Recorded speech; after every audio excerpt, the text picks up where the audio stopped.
اور میرے امام اعلیٰ حضرت فاضل بریلوی کہتے ہیں تیرے غلاموں کا نقش قدم ہے راہ خدا، وہ کیا بہک سکے جو یہ سراغ لے کے چلے۔ عزیزان گرامی وقار، نماز عید الاضحیٰ کی ادائیگی کی خاطر آپ یہاں جمع ہوئے ہیں۔ اس کے بعد ہمیں تقرب الی اللہ کی خاطر اپنے جانوروں کو ذبح کرنا ہے۔ آج کی گفتگو بس اس مناسبت سے ہوگی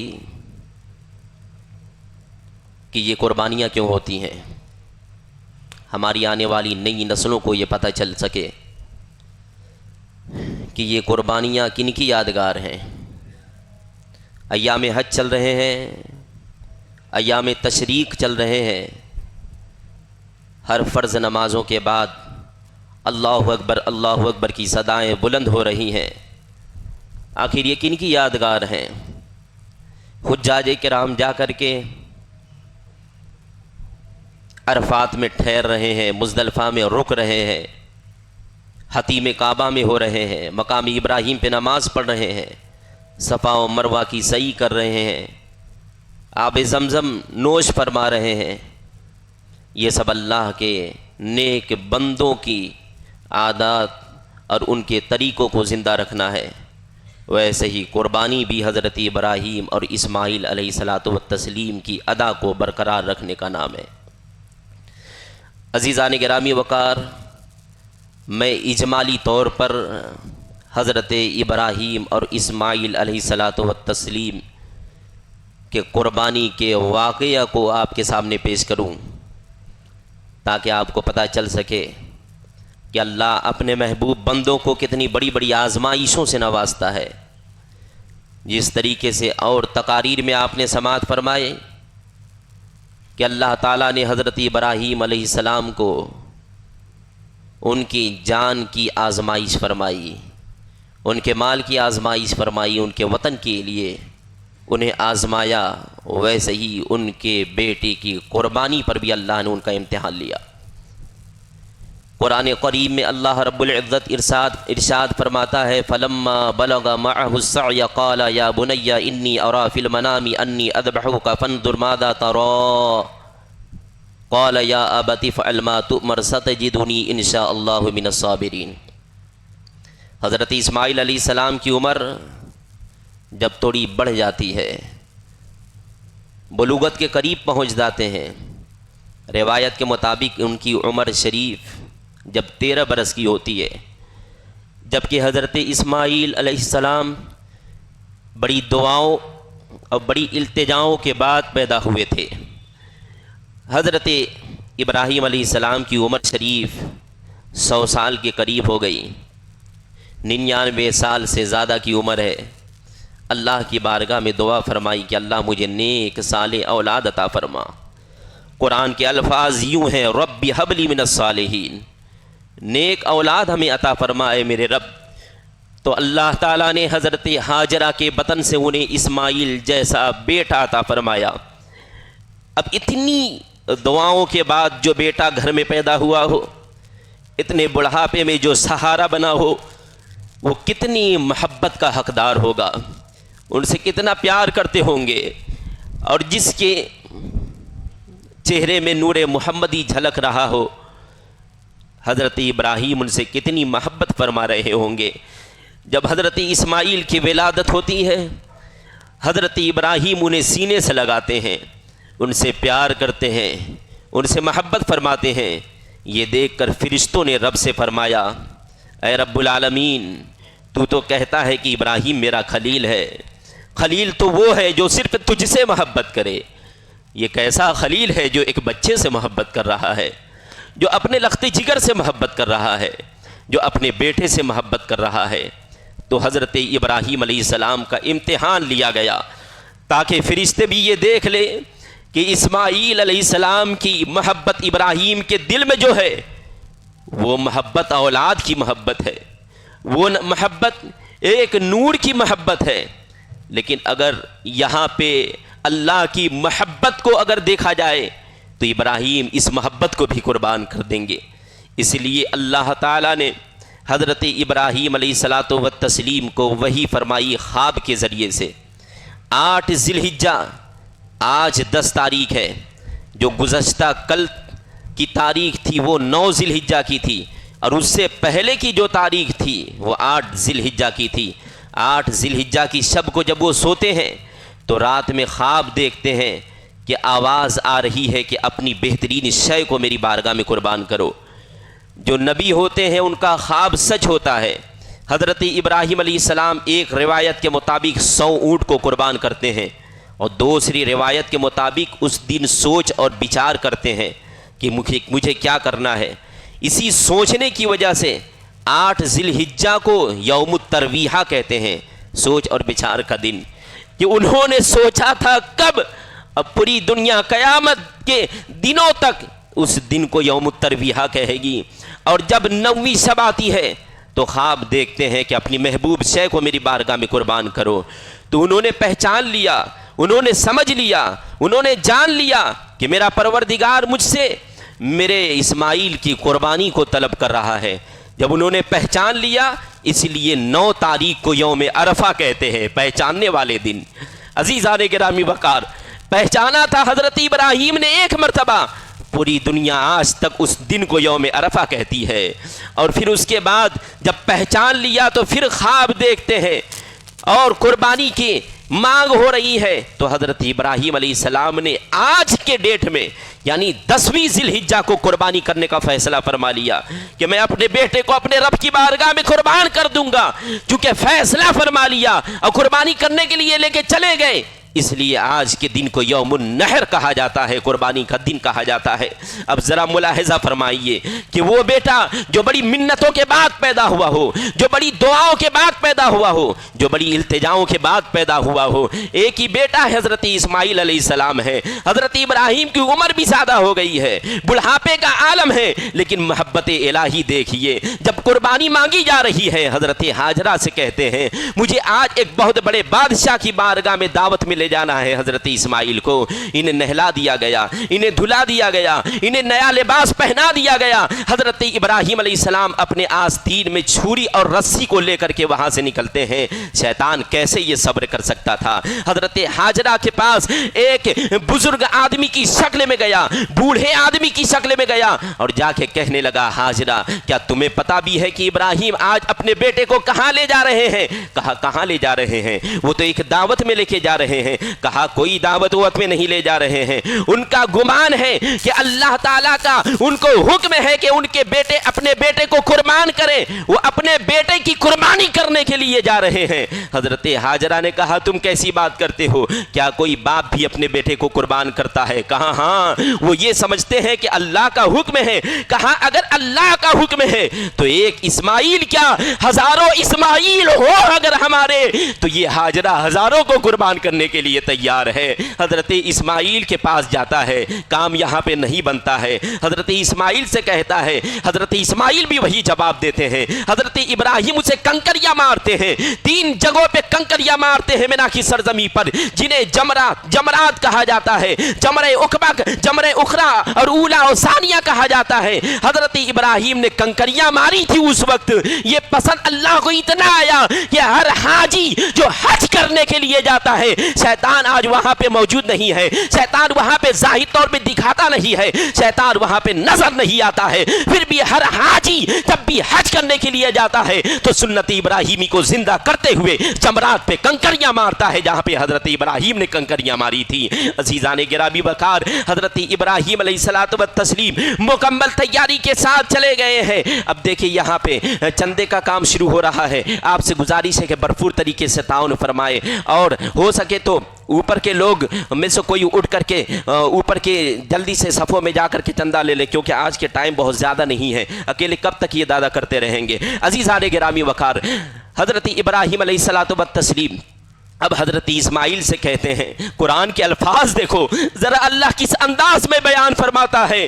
حضرت ابراہیم کہتے ہیں انی ارا فی المنام انی اذبحک، اے میرے بیٹے میں نے خواب دیکھا ہے کہ میں تجھے ذبح کر رہا ہوں، میں نے خواب دیکھا ہے کہ میں تجھے ذبح کر رہا ہوں۔ فنظر ماذا ترا، تو دیکھ اس میں تیری کیا رائے ہے۔ اگر کوئی آج کا باپ اپنے بیٹے سے کہے کہ میں نے خواب دیکھا کہ تجھے ذبح کر رہا ہوں، تجھے ذبح کرنا ہے، اب تو بتا تیری کیا رائے ہے، تو پہلے تو دوڑ کے وہاں سے بھاگے گا۔ لیکن حضرت ابراہیم علیہ السلام جہاں والد ہونے کی حیثیت سے بے مثال تھے، وہیں حضرت اسماعیل علیہ السلام بھی بڑے لاجواب تھے، بڑے بے مثال تھے۔ کیا جواب دیتے ہیں؟ کہتے ہیں کہ یا ابت افعل ما تؤمر، اے میرے باپ آپ کو جو حکم دیا گیا آپ اسے نبھائیے، آپ اسے کیجئے، ستجدنی انشاءاللہ من الصابرین، انشاءاللہ آپ مجھے صابروں میں سے پائیں گے۔ ایک چھوٹی عمر کا بچہ ہے جو کہ 13 سال کی عمر شریف ہے، ایسے عالم میں بھی حضرت اسماعیل علیہ السلام کہتے ہیں کہ آپ مجھے قربان کر دیجئے۔ انہوں نے یہ نہیں کہا کہ باپ جی آپ نے تو خواب دیکھا ہے، خواب جھوٹی بھی ہو سکتی ہے، خواب سچی بھی ہو سکتی ہے، لیکن وہ پتا تھا انہیں کہ میرے والد اللہ کے نبی ہیں، اور جو نبی کا خواب ہوتا ہے وہی الہی ہوا کرتا ہے، نبی کا خواب سچا ہوتا ہے، نبی کا خواب اللہ کا حکم ہوتا ہے۔ اس لیے انہوں نے کہا مجھے قربان کر دیجئے، لیکن قربانی کرنے سے پہلے آپ یہ 3 باتیں نوٹ کر لیجئے۔ حضرت ابراہیم علیہ السلام کو وصیت کر جاتے ہیں کہ آپ جب مجھے قربان کریں تو میرے ہاتھ اور پیر کو باندھ دیں، تاکہ میرے ہاتھ اور پیر جب جنبش کریں تو کہیں شفقت پدری کی وجہ سے آپ کے دل میں انسیت پیدا نہ ہو جائے، اور آپ مجھے ماتھے کے بل زمین پر لٹائے، کہیں ایسا نہ ہو کہ آپ میرے چہرے کو دیکھ لے محبت اجاگر ہو جائے، اور میرے لباس کو اتار کر میرے لباس کو میری ماں کو نہ دے، اور آپ لباس میں خون آلود لباس نہ لے کے جائے، کہیں میری والدہ یہ نہ سمجھے کہ میرا بیٹا قربان کر دیا گیا ہے۔ الغرض حضرت ابراہیم علیہ السلام ایک تیز دھار والی چھری کو لے کر کے حضرت اسماعیل کے ہاتھ اور پیر کو باندھ دیتے ہیں، اب قربانی کرنے کا ارادہ فرما لیتے ہیں، اور انہیں ماتھے کے بل لٹا لیتے ہیں، ایک روایت کے مطابق اپنے آنکھ میں پٹی بھی باندھ لیتے ہیں، اب پیشانی کے بل جس کو قرآن میں فرمایا اللہ نے وَتَلَّهُ لِلْجَبِينِ کہ پیشانی کے بل انہیں لٹا دیا گیا، حضرت اسماعیل علیہ السلام کو لٹا دیا گیا۔ حضرت ابراہیم گردن پر پوری طاقت سے چھری چلا رہے ہیں، لیکن چھری نے گلے کو نہیں کاٹا، 2 مرتبہ چھری کو چلایا، چھری نے گلے کو نہیں کاٹا۔ یہ واقعات آپ سنتے چلے آ رہے ہیں، لیکن اس فضل الہی کو دیکھیے کہ حضرت ابراہیم علیہ السلام نے چھری کو ایک پتھر پر جو کہ ایک بڑا پتھر تھا جلال میں آ کے مارتے ہیں، پتھر 2 ٹکڑا ہو جاتا ہے۔ حضرت ابراہیم نے کہا کہ اے چھری بتا کہ تو ایک نازک سے گلے کو نہ کاٹ سکی، لیکن پتھر کو تو نے 2 ٹکڑا کر دیا، آخر بات کیا ہے؟ تو چھری نے اپنے زبان حال سے یوں جواب دیا، اے ابراہیم علیہ السلام آگ کا کام جلانا ہے، جب آپ کو نار نمرود میں ڈال دیا گیا تو آگ نے آپ کو کیوں نہیں جلائی؟ جبکہ آگ کا کام جلانا ہے، کہا اللہ کا حکم ہو گیا تھا کہ یا نارو کونی بردن و سلاما، کہ اے آگ حضرت ابراہیم پر تو ٹھنڈی اور سلامت والی ہو جا۔ تو اس چھری نے جواب دیا، اللہ نے آگ کو 1 مرتبہ حکم دیا تھا کہ ابراہیم کو نہ جلانا، اور مجھے اس رب نے 70 مرتبہ حکم دیا ہے کہ اسماعیل کے گلے کو نہ کاٹنا، تو میں کیسے اس گلے کو کاٹ سکتا ہوں؟ عزیزان گرامی وقار، پھر دونوں کہتے ہیں، حضرت ابراہیم بھی کہتے ہیں، حضرت اسماعیل بھی کہتے ہیں، یا اللہ میری قربانی قبول فرما لے، کہیں میں امتحان میں ناکام تو نہیں ہو رہا ہوں، کہیں ہم سے کوتاہیاں تو نہیں ہو رہی ہے۔ اس کے بعد پھر 1 مرتبہ ٹرائی کرتے ہیں اور چھری کو گلے پہ رکھ کر کے چلاتے ہیں، اللہ کا حکم ہوتا ہے، حضرت جبریل امین جنت سے وہی دمبا لے کے آتے ہیں جو حضرت حابیل نے حضرت حابیل آدم علیہ السلام کے بیٹے نے قربانی کی تھی، وہ دمبا لے کے آتے ہیں، اب چھری چل جاتی ہے، گلا کٹ جاتا ہے، آنکھ میں پٹی بندھی ہوئی ہے۔ جب حضرت ابراہیم علیہ السلام نے پٹی کھولی تو دیکھتے ہیں کہ ذبح دمبا ہوا ہے، اسماعیل کھڑے ہو کے مسکرا رہے ہیں، اور حضرت جبریل کہہ رہے ہیں اللہ اکبر اللہ اکبر لا الہ الا اللہ۔ جب انہوں نے اتنا کہا تو حضرت ابراہیم نے کہا واللہ اکبر اللہ اکبر، تو حضرت اسماعیل نے کہا وللہ الحمد۔ یہ حضرت جبریل حضرت ابراہیم حضرت اسماعیل کی صدا اللہ کو اتنی پسند آ گئی کہ آج جب بھی یہ ایام آتے ہیں، ایام تشریق آتے ہیں، 9 ذی الحجہ سے لے کر کے 13 ذی الحجہ کی عصر تک، یہ صدائے ہر فرض نماز کے بعد جو جماعت مستحبہ کے ساتھ ادا کی جاتی ہے، فوراً بول دیا جاتا ہے اللہ اکبر لا الہ الا اللہ واللہ اکبر اللہ اکبر وللہ الحمد۔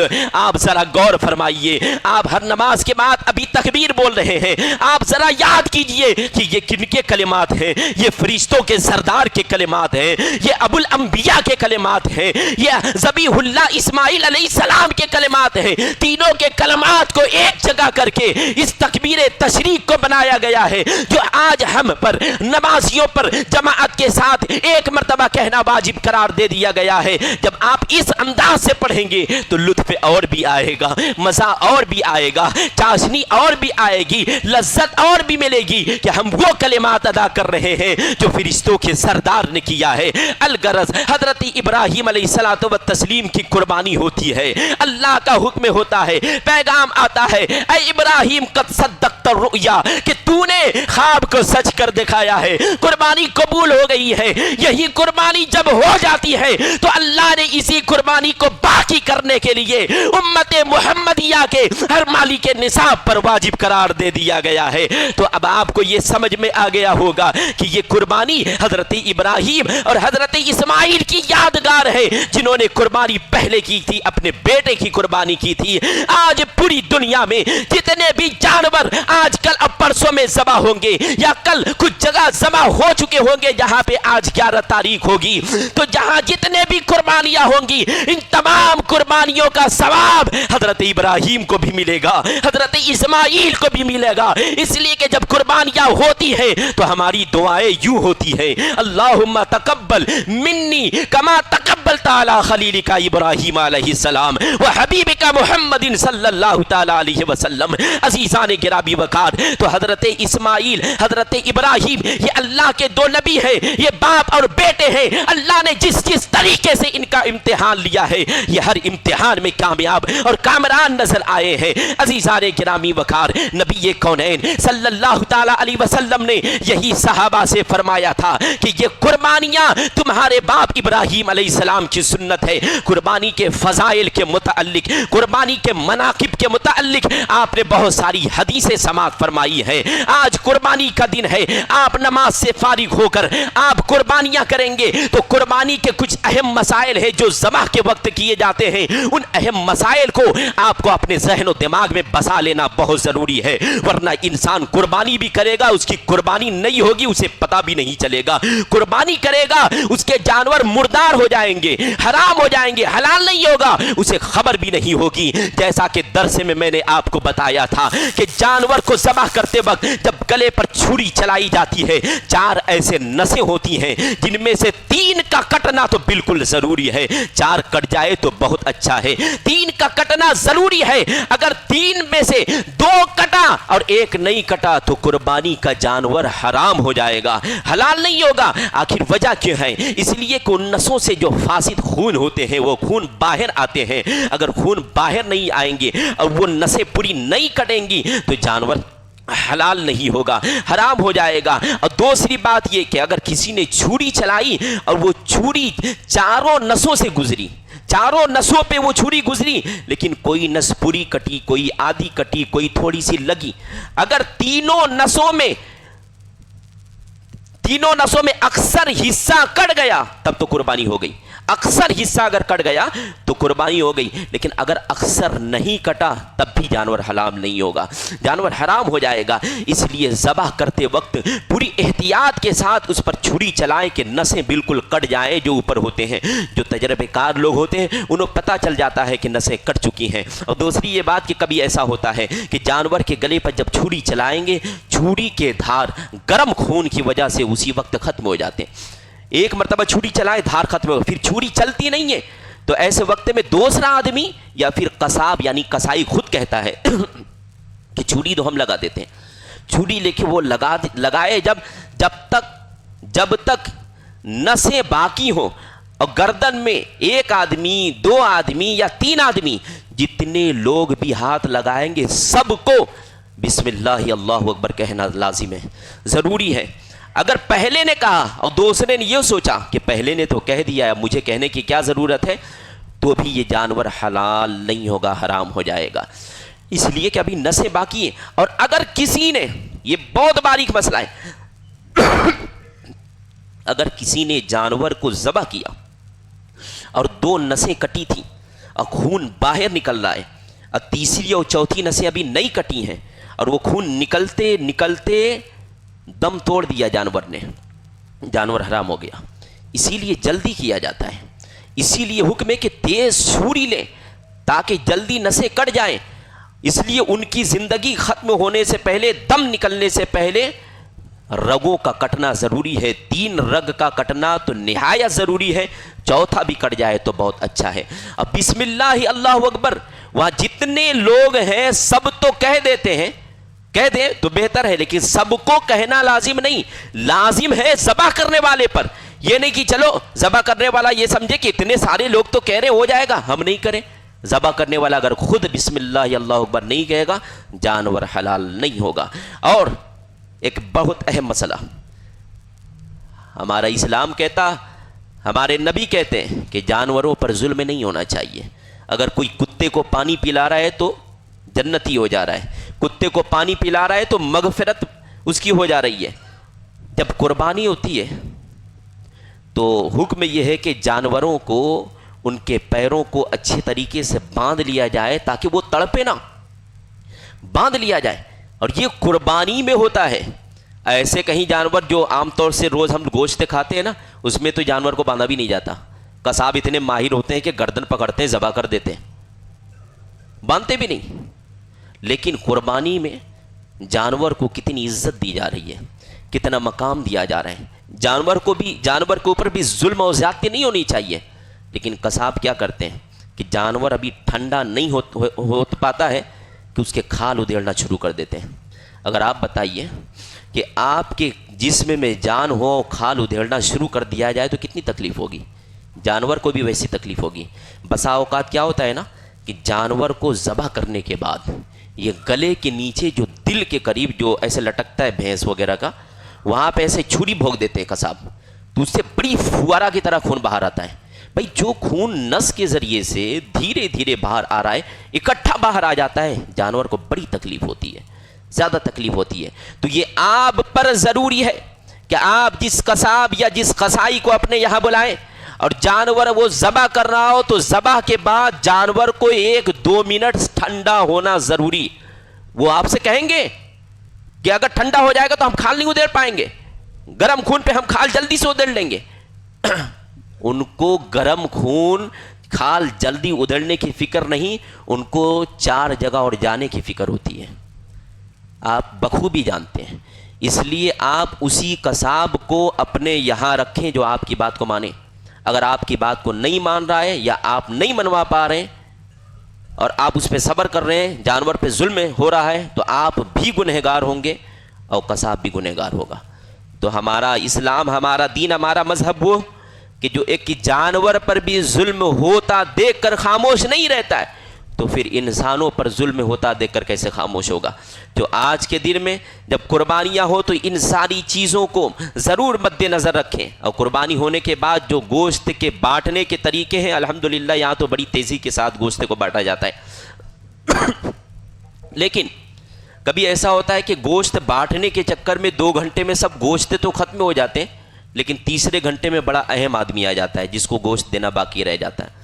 اس لیے آپ ایک لسٹ اپنے ذہن میں بنا لیں کہ ہم کو فلاں فلاں جگہ گوشت دینا ہے، وہیں پہ گوشت مت دیجیے گا جہاں بکرے کی بھی قربانی ہو رہی ہے اور بھینس کی بھی ہو رہی ہے۔ حساب سے جہاں قربانی نہیں ہو رہی وہاں گوشت پہنچانے کی ضرور فکر مند ہوں، ضرور کوشش کریں۔ جہاں پہ قربانی نہیں ہو رہی، ہمارے علاقے میں تو اکثر جگہوں پہ قربانی ہوتی ہے اور نہیں ہوتی ہے تو وہاں گوشت پہنچ جاتے ہیں، لیکن ہمارے علاقے سے ہٹ کر کچھ دور دراز جیسے لوہتا چلے جائے، ککرمتہ چلے جائے، کچھ رشتہ دار آپ کے کٹھوا وغیرہ میں ہوں گے، وہاں پہ چونکہ چھوٹے کی قربانی ہوتی ہے، گوشت کی چند بوٹیاں میسر ہوتی ہیں، وہ قربانی کا لطف نہیں اٹھا پاتے ہیں۔ یہ کھانے پینے کے دن ہے نا، کھا نہیں پی پاتے، اس لیے ان تک آپ کسی آدمی کے ذریعے سے گوشت پہنچانے کی کوشش کریں۔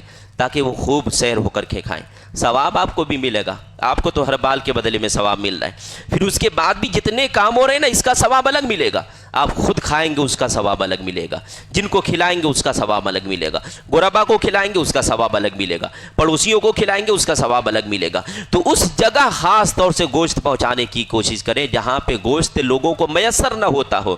اس طریقے سے انسان کے دل سے دعائیں نکلے گی, اور غریبوں کے دل سے جو دعائیں نکلتی ہے, پریشان حالوں کے دل سے جو دعائیں نکلتی ہیں, جن کی مدد کی جائے, اگر وہ دل سے دعا کر دے تو صرف آپ کی بھلائی نہیں بلکہ آپ کی جو فرض عبادات ہیں اللہ اسے بھی اس کے صدقے میں قبول فرما لیتا ہے.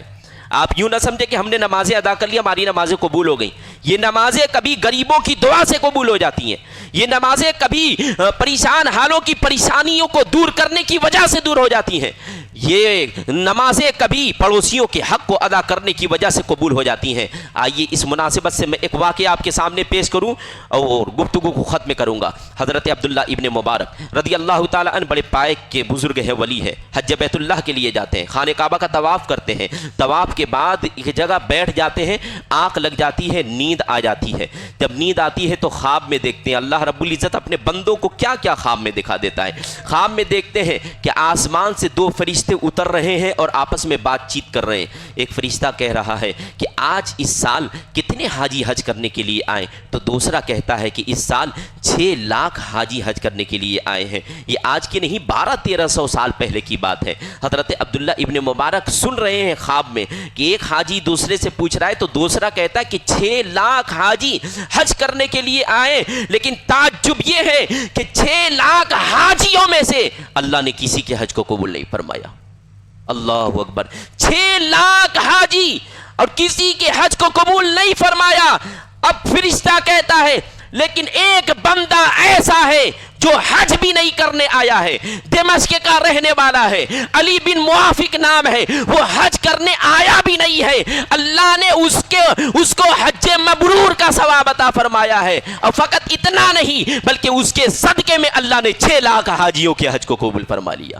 حضرت عبداللہ ابن مبارک سوچنے لگتے ہیں آخر یہ معاملہ کیا ہے, آخر اس کا عمل ایسا کیسا ہے کہ وہ حج بھی نہیں کرنے آیا, اس کو حج کا ثواب بھی مل گیا, اس کے وسیلے سے سارے حاجیوں کے حج کو قبول کر لیا گیا. حج سے فارغ ہوتے ہیں, سامان راہ اکٹھا کرتے ہیں, دمشق کی طرف روانہ ہوتے ہیں, علی بن موافق کا پتہ لگاتے ہیں, اس کے گھر پہ دستک دیتے ہیں, دروازہ کھولا جاتا ہے, السلام علیکم السلام کہہ کر حال چال لیا جاتا ہے. کہتے ہیں میں مکہ سے ابھی حج کر کے آ رہا ہوں. پھر اپنی خواب کی بات اس کے سامنے پیش کرتے ہیں کہ میں نے خواب میں دیکھا ہے کہ اللہ نے تمہیں حج کا ثواب دیا ہے اور تمہارے توسل سے 6 لاکھ حاجیوں کے حج کو قبول فرما لیا ہے. میں بس یہی جاننے کے لیے آیا ہوں کہ تمہارا ایسا کون سا عمل ہے جس کی وجہ سے اللہ نے تمہیں حج کا ثواب دیا اور تمہارے ذریعے سے تمہارے وسیلے سے 6 لاکھ حاجیوں کے حج کو قبول فرما لیا. تو علی بن موافق کہتے ہیں سنیے میرا قصہ بڑا عجیب ہے, میں جوتے سلنے کا کام کرتا ہوں, جوتے سلنے کا کام کرتا ہوں. چپل کو سلنا, جوتے کو سلنا یہ بظاہر ایک حقیر کام سمجھا جاتا ہے, لیکن ایک انسان گدی میں بیٹھ کر انسانوں پر ظلم کر کے, انسانوں کے حقوق کو مار کر کے حرام کمائی کمائے تو اس سے بہتر ہے کہ جوتے سل کر کے حلال کمائی کمائے. عزیزان گرامی وقار کہتے ہیں کہ میں جوتے کی سلائی کا کام کرتا تھا, میں ایک ایک پیسہ کر کے 30 سال میں 3000 دینار کو اکٹھا کیا تاکہ میں حج کرنے کے لیے جاؤں گا. 30 سال کا عرصہ گزر جاتا ہے, 3000 دینار میرے جمع ہو جاتے ہیں. میں دوسرے صبح میں دوسرے دن حج کرنے جانے والا تھا, حج کا قافلہ یہاں سے جانے والا تھا. میری بیوی حمل سے تھی, اس کے پیٹ میں بچہ تھا. شام ہوتے ہوتے میری بیوی نے کہا کہ مجھے کچھ گوشت کھانے کا جی کر رہا ہے. ایسی حالت میں عورتوں کو کچھ کھٹی میٹھی چیزیں کھانے کو دل چاہتا ہے, تو بیوی نے کہا کہ ہمیں گوشت کھلا دو, ابھی جاؤ گے تو پتہ نہیں کب آؤ گے, آج جاتے ہیں تو 40 دن میں آتے ہیں, آج جاتے ہیں 45 دن میں آ جاتے ہیں, پہلے جاتے تھے تو 6 ماہ میں آتے جاتے تھے, پہلے جاتے تھے 1 سال لگ جاتے تھے, کسی کے تو اور سال لگ جایا کرتے تھے, کوئی 35 سال کی عمر میں جاتا تھا, 42 سال کی عمر میں آتا تھا, یعنی جوان ہو کے جاتا تھا, آتا تھا تو بوڑھا ہوتا تھا. عزیزان گرامی وقار, علی بن موافق کہتے ہیں کہ میری اہلیہ نے جب مجھ سے کہا تو میں نے سوچا اب ایسی حالت میں انہیں کھلانا بھی ضروری ہے. میں گھر سے باہر نکلا, اندھیرا چھا چکا تھا, رات آ چکی تھی, ظلمت اور تاریکیاں چھا چکی تھی, تو میں نے اپنے پڑوس میں دیکھا کہ پڑوسی سے اڑتا ہوا دھواں دکھائی دے رہا ہے. میں نے سمجھا ضرور گوشت پک رہا ہوگا, جا کے دیکھتے ہیں معاملہ کیا ہے. دروازہ کھٹکھٹاتے ہیں, پڑوسی نے دروازہ کھولا, میں نے پوچھا کیا پک رہا ہے ہانڈی میں؟ اس نے کہا کہ اس میں گوشت پک رہا ہے. کہا بڑی اچھی بات ہے, گوشت کی چند بوٹیاں ابال کر کے مجھے دے دو, بڑا کرم ہوگا, میری اہلیہ کو دینا ہے, ایسی حالت ہے. جب اتنا سنتے ہیں, وہ پڑوسی اتنی بات سنتا ہے تو وہ رونا شروع کر دیتا ہے. کہا رونے کی کیا ضرورت ہے؟ کہا کہ سنو, یہ جانور کا جو گوشت ہے وہ ہمارے لیے تو حلال ہے, ہمارے بچوں کے لیے حلال ہے, میری بیوی کے لیے حلال ہے, لیکن تیری بیوی کے لیے حرام ہے, تیری بیوی کے لیے حلال نہیں ہے. حضرت علی بن موافق کہتے ہیں کہ میں سوچ میں پڑ گیا, آخر یہ کون سی بات ہے کہ اس کے لیے یہ گوشت حلال, میرے لیے یہ گوشت حرام؟ تو علی بن موافق کو وہ جواب دیتا ہے, بات دراصل یہ ہے کہ 7 دن کا عرصہ گزر گیا ہے, میں میرے بال بچوں نے کچھ نہیں کھایا ہے, بھوک کی شدت اتنی بڑھ جاتی ہے کہ اب اگر نہیں کھائیں گے تو دم ٹوٹ جائے گی. تو میں شہر کے قریب گیا تو جس گھور پر لوگ اپنے سامان کچے پکے پھینکا کرتے ہیں, اسی گھور کے قریب میں ایک مرا ہوا گدھا پڑا تھا. تو میں نے دیکھا تو میں نے کہا اے رب العالمین, یہ مرا ہوا گدھے کا گوشت میں کاٹ رہا ہوں صرف اس لیے تاکہ اپنی جان بچ جائے. عزیزان گرامی وقار, تو وہ گوشت کاٹ کر کے لایا. ہانڈی میں آج جو گوشت بن رہا ہے وہی مرے ہوئے گدھے کا گوشت ہے جو میرے لیے حلال, تمہارے لیے حرام ہے. عزیزان گرامی وقار, علی بن موافق سنتے ہیں, آنکھوں میں آنسو نمودار ہوتے ہیں, جلدی الٹے قدم اپنے گھر آتے ہیں, اپنی بیوی سے کہتے ہیں, اہلیہ سے کہتے ہیں کہ لاؤ وہ 3000 دو کہاں ہیں جو مجھے حج کے لیے لے کے جانا ہے. وہ 3000 بیوی درہم دینار دے دیتی ہے. پوچھتی ہے آخر ماجرا کیا ہے, پڑوسی کی کہانی اپنی زبانی اسے سناتے ہیں. حضرت علی بن موافق وہ لے کر کے آتے ہیں, اب پڑوسی سے کہتے ہیں کہ یہ ہانڈی کا گوشت پھینک دو, یہ 3000 سکے لو, جا کے حلال غذا تلاش کرو, حلال رزق کھاؤ, یہ حرام چھوڑ دو. عزیزان گرامی وقار, جو میں نے 30 سال کی تمنا تھی, 30 سال کی جو میری آرزو تھی, 30 سال سے میں نے چھوٹے چھوٹے پیسے جمع کر کے 3000 سکے اکٹھا کیے تھے, میں نے اس سب غریب کو دے دیا, اپنے پڑوس کے دے دیا. ہو سکتا ہے کہ اللہ اسی کی برکت سے مجھے حج کا ثواب دیا ہو اور اسی وجہ سے تمام لوگوں کے حج کو قبول فرمایا ہو. حضرت عبداللہ ابن مبارک کہتے ہیں بس یہی وجہ ہے, اسی وجہ سے اللہ نے تمہیں حج کا ثواب بھی دیا ہے اور تمہارے توسل سے سارے حاجیوں کے حج کو قبول فرما لیا ہے. ایک غریب مسلمان کی ہمدردی کرنا, ایک غریب مسلمان کی مدد کرنا, ایک غریب مسلمان کے ساتھ بھلائی کا کام کرنا, ایک غریب مسلمان کے ساتھ خیر خواہی کرنا کتنا بڑا ثواب ہے. پھر کونین کے آقا نے یہ بھی ارشاد فرمایا کہ جو غریب کی غریب گیری کو دور کرتا ہے اللہ رب العزت اسے حج کا ثواب بھی عطا فرماتا ہے. عزیزان گرامی وقار, تو آپ ڈھونڈ کر ایسے آدمیوں کو اپنے ذہن میں نام سیٹ کیجئے گا تاکہ ایسے آدمیوں کو جہاں پہ گوشت میسر نہ ہوتا ہو, تاکہ گوشت وہاں تک قربانی کا پہنچ جائے, قربانی کے تبرک ان کو بھی مل جائے اور ان کی دعائیں آپ کو مل جائے. بیڑا آپ کا بھی پار ہوگا, دنیا آپ کی بن جائے گی, آخرت آپ کی سنور جائے گی. عزیزان گرامی وقار, آپ قربانی کریں گے, گوشت کو بانٹیں گے, کھال رہ جائے گا تو جس کے پاس میرا نمبر ہو کال کریں اور ہمارے گھر پہ آپ مدرسہ جامعہ فاروقیہ کے لیے اپنے بکرے بکرا کی قربانی کے کھال یا بھینس بھینسا کی قربانی کے کھال کو پہنچانے کی زحمت گوارا کریں. اور جانتے ہیں کہ چمڑے کی قیمت کافی کم ہے, جس کی وجہ سے ہر مدارس سے یہ اعلان ہوتا ہے کہ آپ چمڑے کے ساتھ 100-200 روپیہ لے کر آئے تاکہ یہ محنتیں جو ہوتی ہیں مدرسے کا کچھ فائدہ ہو جائے.